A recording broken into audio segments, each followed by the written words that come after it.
Hey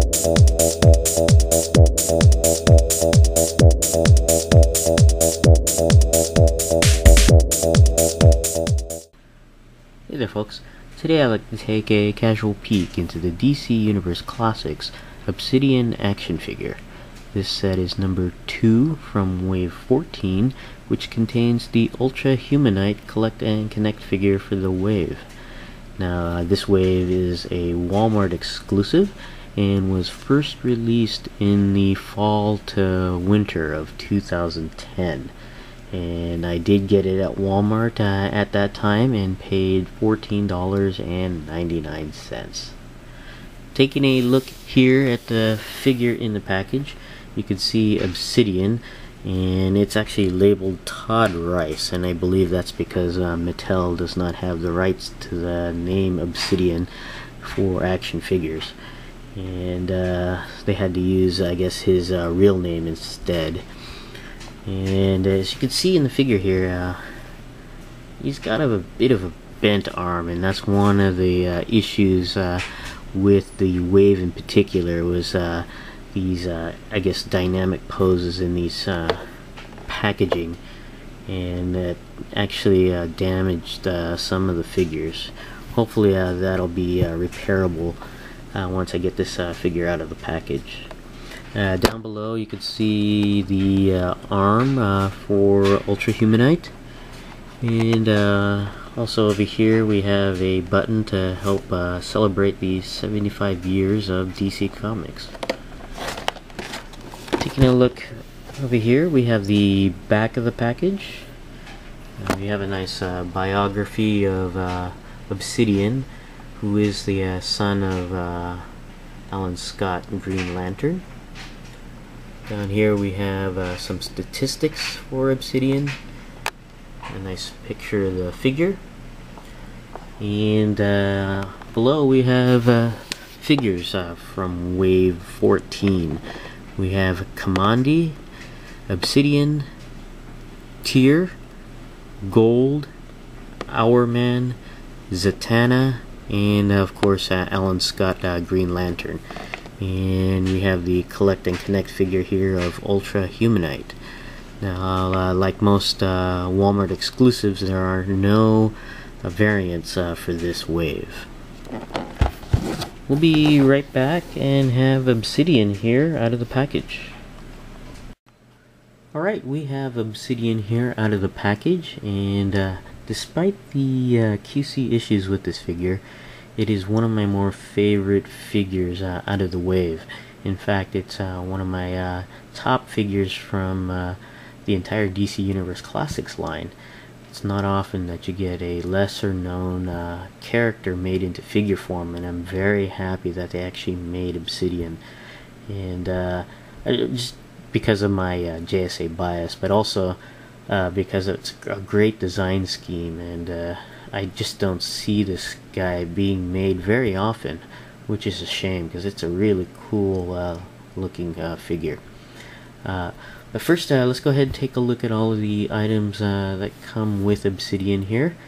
And we have here a collector button that is to help celebrate the 75 years of DC Comics, and this is not this particular button, but there are buttons that come included with most, if not all, of the DC Universe Classics figures released in 2010. So I think that's kind of neat. And this particular button is, of course, a picture of Obsidian, which is looks pretty nice. And on the other side here we have the DC Comics 75th Anniversary logo on there. Pretty neat button. Next, we'll go ahead and take a look at the Collect and Connect piece that comes with Obsidian, and that's the left arm of Ultra-Humanite. And this is a arm that is shared with the Gorilla Grodd figures, just that this particular arm is cast in a different color plastic and painted differently. And I don't mind. It's I think expected to be shared. I don't see why they would need to create an all-new arm for Ultra-Humanite when they share similar arm types on there. And it's actually painted very well. There's a wash and dry brush work on here. That's pretty neat.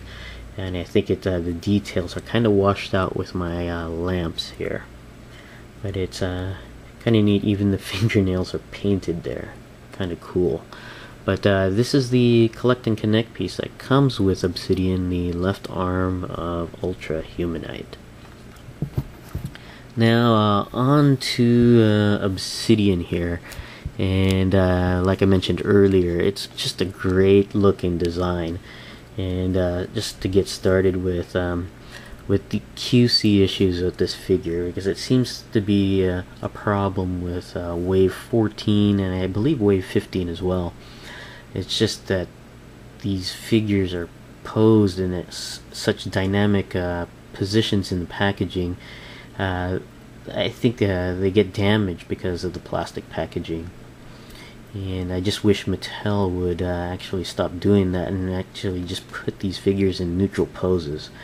Because I believe that dynamic posing in packages really don't sell. I really don't believe that they do sell any better than a figure in a neutral pose.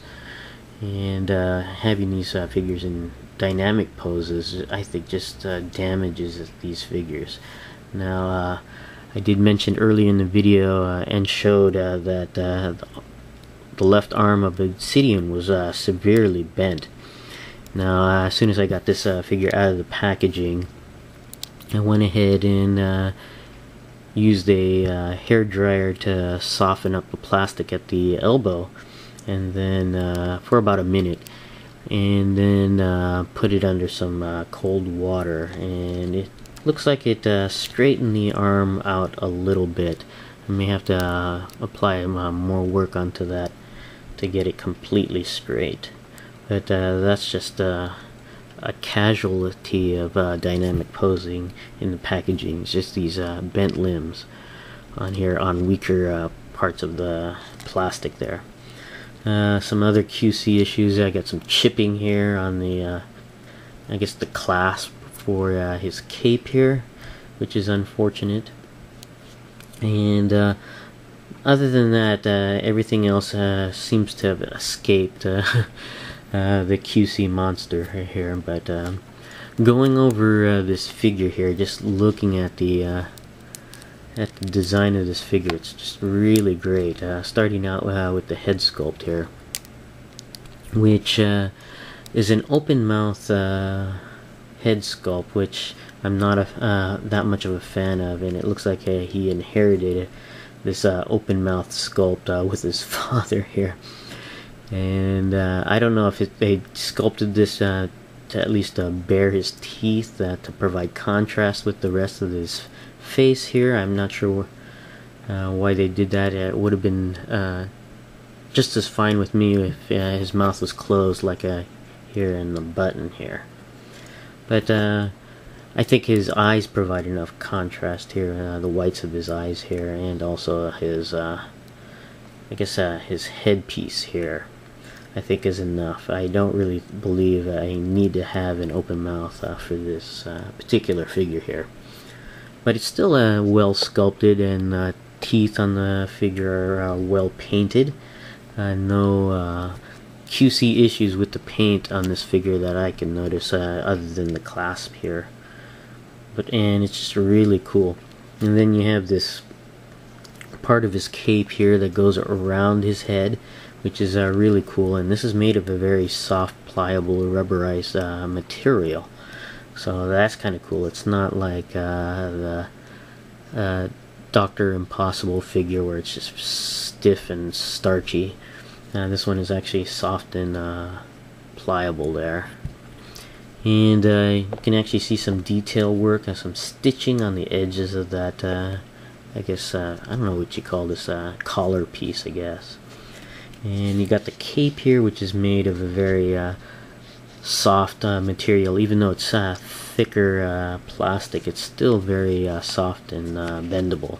Not like the earlier capes on here. And then you have the design scheme of, or color scheme of blue and black with the gray on the cape here, which is a very nice color combination. And you also have the belt here, which is like the clasp. It's got this metallic blue paint and is very cool, and goes all the way around with this oval design work here. It's actually kind of neat. And this figure actually has emotive hands here.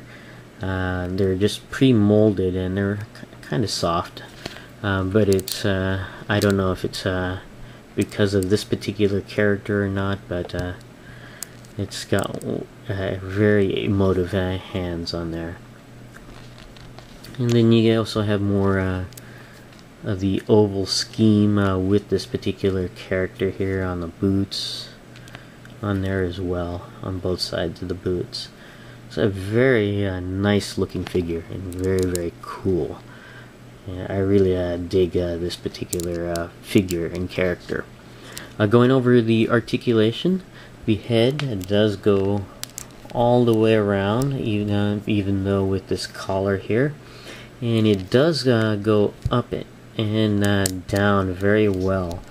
It goes side to side just a very little bit, but really nice on the head movement.